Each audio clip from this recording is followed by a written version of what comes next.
About 10 more minutes.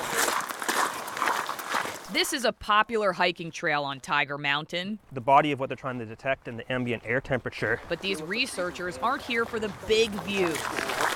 Have you been monitoring it for very long? They're headed to one that's easy to miss, a small camera locked to the base of this tree. A little bit over 2 weeks this camera's been running. Since I last checked, it has 1,254 new photos.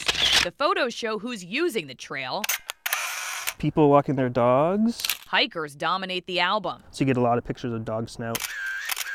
But the camera's night vision shows another kind of traveler. So there's a coyote. The camera tracks when and how wildlife use land near cities, species as common as raccoons and as elusive as coyotes. Another coyote on a different day. The researchers want to know how they've adapted to their human neighbors. What type of areas do they like? What do they like for cover? Where do they like to hunt? What do they like to eat?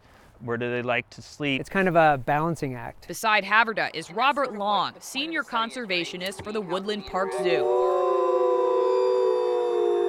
The zoo is partnering with the University of Washington on the Urban Carnivore Project. Zoos are typically the place where humans are most aware of sharing space with carnivores and their prey. But when no one is watching, these cameras will show how space is shared outside the zoo. By looking at how these animals interact, we can design what we hope are more livable cities for people and also habitats for animals. So I'm just going to arm the camera. There are 12 cameras right now. Eventually, more than 60 will track wildlife in King and Snohomish counties. Some are behind homes, 111 here. where this camera caught a major predator. Oh, bobcat.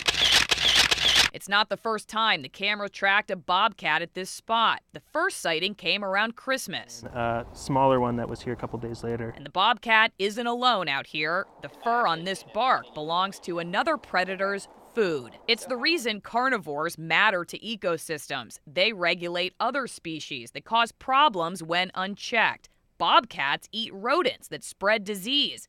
Cougars eat deer that can uproot plant communities, cause soil erosion, and harm birds and mammals. Another deer. All within feet of someone's home. We know that there are carnivores right up to the edge of Seattle, in some cases into Seattle. The research will include scat to see what the carnivores are eating. How are humans supplementing their diets with trash or dog food? Is the prey base different for a coyote, for example, in North Bend versus a coyote in Redmond or in Bellevue? As Puget Sound grows, human influence on wildlife will increase. More people and dogs. The research will help plan for that influence with least impact and conflict. So it really shows that carnivores are having to live in an area where there's a human influence everywhere, and they're having to adapt to that. In North Bend, It's great, a bobcat 30 feet from a soccer goal. Allison Morrow, King 5 News. Maybe the Sounders could sign him.